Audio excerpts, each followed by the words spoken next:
Imagine this. You're Caesar. You wake up, and Gaul is on fire. A messenger with shaking hands throws a map in front of you. All the Gallic tribes, every single one of them, have united against Rome. No more divide and rule. No more betrayals. Just all of Gaul as one massive fist, clenched against your legions. Who grinds whom to dust? Rome's steel machine, or a chaotic wave of barbarians? This is either Gallic freedom or the total annihilation of Rome. Who survives? Watch till the end. Right now, we are going to drown in blood and tactics, breaking down every scenario of this slaughter, from open field to forest ambush. And we'll figure out why, in real history, the Gauls basically handed their freedom to Caesar themselves. First things first, who actually walks into this hellish fight? On one side, Rome. Not Rome in general, but Caesar at his peak. You don't have marble statues from a museum under your command. You have a walking meat grinder called the Legion. A legion is 4,000 to 5,000 men whose entire life is formation, march, camp, digging, building, killing, not panicking. Scutum shields, pila, gladi, iron, leather, sweat, and curses shouted at the centurion. The real magic is not in the steel. It's in the fact that everyone knows his place. A centurion isn't just a guy with a crest on his helmet. He's your boss, your judge, and sometimes your dad. You stand where he tells you to stand, and you stay there while everything around you burns, screams, and explodes. Plus engineers. Romans aren't just, charge. They're the guys who in one night throw up a fort around the camp, in a week, a bridge across a river in a couple of months. Such a line of fortifications that it's scary just to look at it. A legion in the field is like a tank. No brakes, no emotions, only the objective. If that tank has had time to deploy into battle formation, walking up to it head-on is, to put it mildly, painful. Now let's look at what united, for the love of the gods, Gaul puts up against this. Gaul is not the neat Gallic people from a schoolbook. It's a knot of tribes, each with its own gods, its own complexes, its own... We can't stand those guys. But right now, we'll have to deal with it. The Arverni, the Belgae, the Aedui, the Armoricans from the coast, all those guys who in real history spent half their time bashing each other, here suddenly do the impossible. They come to the same council, and instead of stabbing their neighbors, they actually reach an agreement. Picture a general council of chieftains. At the table sit men who yesterday would gladly have shoved a knife into each other's guts. And today they're saying, fine, one time. One time in our lives we're friends, and we play against Rome. What do they have? First, meat. They can raise dozens, even hundreds of thousands of warriors. Not all at once, not perfectly coordinated, but it's weight. Weight that, on the scales of history, can press down even something as massive as Rome. Second, cavalry. Gallic cavalry is their favorite toy. Raids, skirmishing, charge, pullback, pursuit. Where a Roman horseman is still thinking how not to break formation, a Gaul is already riding like a madman because the horse is his second life. Third, motivation. A Roman fights for glory, money, a commander's career, and the abstract, Senate and people of Rome. A Gaul fights for a very specific oak tree under which his ancestors are buried, and for the house that will be burned tomorrow. For him, it's very simple. Either him or the strangers with eagles on their standards. And most importantly, in this version of history, they have their own anti-Caesar, a leader who can say, yes, you hate me. Yes, I hate you too. But either we march in formation now, or we all die one by one. Teams are set. Time to start the simulator. Let's first throw them where the Romans feel most at home, in the open field. Picture a wide plain. No forests, no ravines. The Romans weren't caught off guard. They've had time to throw up a camp behind them, deploy the legions, position their cavalry on the flanks. You, as Caesar, look at that line of shields and standards, and you know, all right. By the book, we did everything right. Opposite, a Gallic sea. Banners, shouting, horns, thousands of faces. There's no perfect formation there, but there's a very clear feeling that a living avalanche is rolling toward you. The command, prepare, and the Roman line becomes a wall. Front ranks hunch behind their shields, tuck their heads in. The second line raises pila. The Gauls start their run.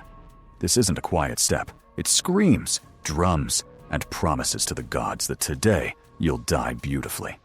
And a second before impact, an iron rain comes down on them.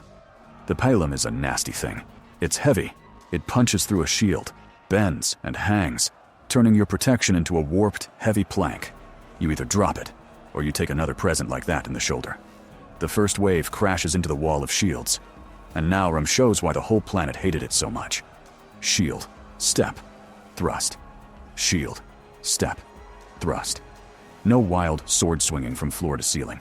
A short stab under the ribs, into the thigh, under the shield. Your goal is not to kill beautifully, but to clear yourself half a meter of space in front. The Gauls slam into the line. Some manage to push in, some fall. But behind the Romans are the second and third lines, a reserve that can be thrown wherever it suddenly gets too hot. Scenario 1. Numbers are roughly equal. The Gallic commander is not a complete idiot, but not a genius either. Result. Rome is the obvious favorite. Over time, discipline, formation, and the ability to pull tired cohorts back in an organized way and put fresh ones in do their job. The Gallic attack drowns. Those who didn't fall start to edge back. And in that moment, Caesar himself can walk in front of the line and point. Smash them right there. But let's crank it up. Scenario 2. The Gauls outnumber them 3-1. Not a bit more, a full 3-1. Now the battlefield stops being a classroom diagram and turns into a meat grinder. The Romans stand and hack and stand, chewing up the first wave, the second, the third. Yes, each new wave arrives already walking over a carpet of its own dead.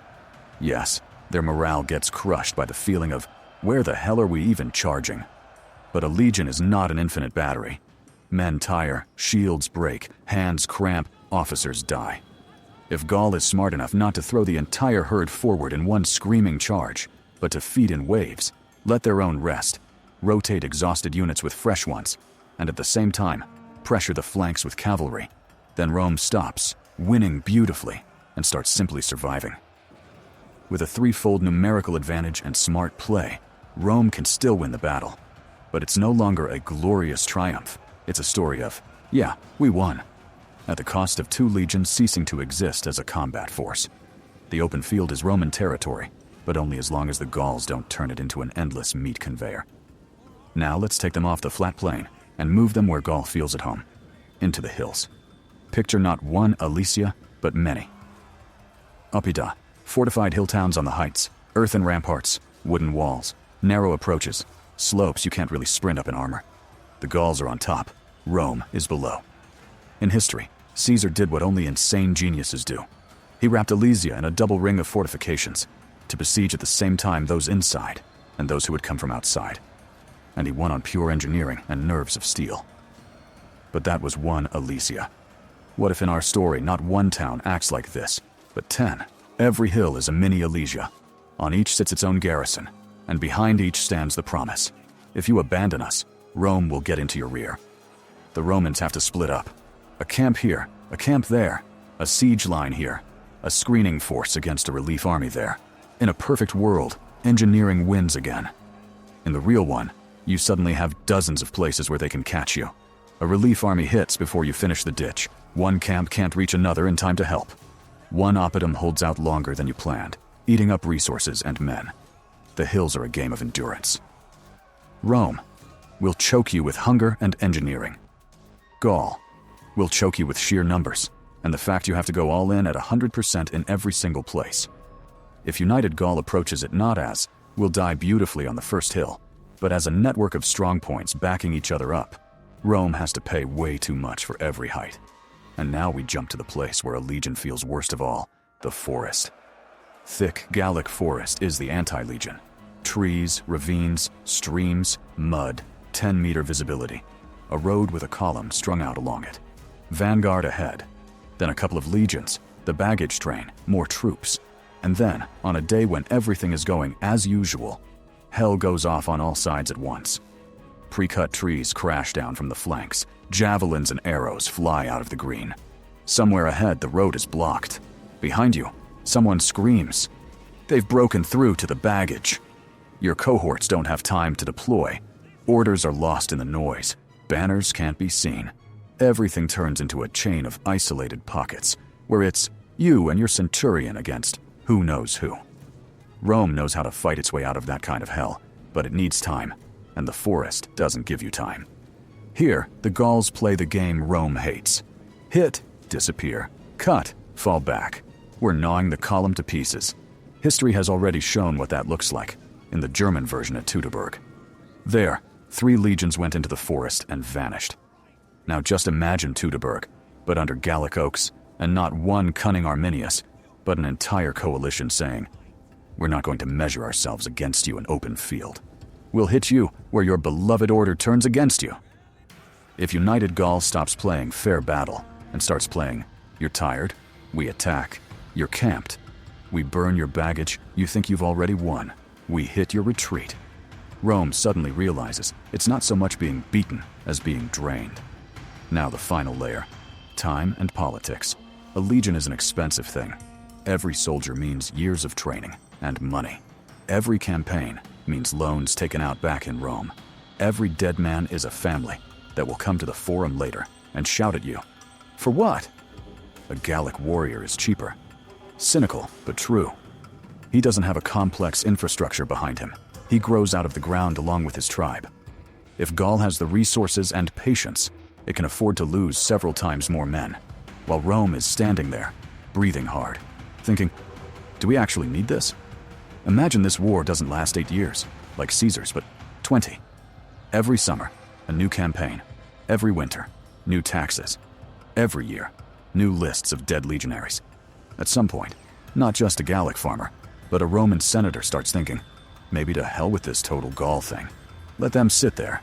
We'll grab the coastline, a couple of ports that suit us. And that's it. Right there lies the key answer to our what if. So who would end up taking whom? In a straight shield wall versus shield wall clash in the field, Rome is almost always the favorite. The legion is a machine built for that exact job. In the hills, it all depends how many strong points Gaul has and how much patience and manpower Rome has. In the forests, Gaul can give Rome Teutoburg 2.0, where not only soldiers die, but the very belief in the legion's invincibility. In a long war, the winner is the one whose nerves give out later. For the Gauls, living in a constant state of fire. For Rome, paying in gold and blood for that fire forever. And now the most interesting part. In real history, the Gauls pretty much took half of Caesar's problems off his hands. They couldn't do what we've gifted them here in our imagination. They couldn't forget old grudges. They couldn't submit to a single center. They couldn't say, all right, one time in our lives we played the long game. They betrayed, swapped sides, cut their own deals, dragged Rome first to their side, then against their neighbors. And Caesar used that to the fullest. He hit them one by one, fanned old conflicts, punished anyone who tried to become an all-Gaul leader. That's why we have Caesar the Conqueror of Gaul, triumphs, his commentaries on the Gallic War, and an empire that later says, yeah, we wiped them out in no time. In our alternative, everything is much fairer and much dirtier. There's no magic, pick them off one by one. There's one long, heavy, bloody question. What happens when a perfect machine of discipline meets a people who just once say, fine, for one time only, we won't be tribes, we'll be a wall. So the answer isn't Rome would steamroll everyone, or Gaul would shred the legions. The answer is this. If the Gauls had done what they failed to do in reality, Caesar might have woken up that morning and realized this wasn't his war, it was his horror story. And that's why the real history of Gaul is not only about swords and shields, but about what happens when those at the bottom never quite dare to become one single fist. Now we can honestly say, we really did drown in blood and tactics, and the rest is up to you. Whose side would you take if you were that very messenger who first saw all of Gaul suddenly say to Rome, we're coming, all of us.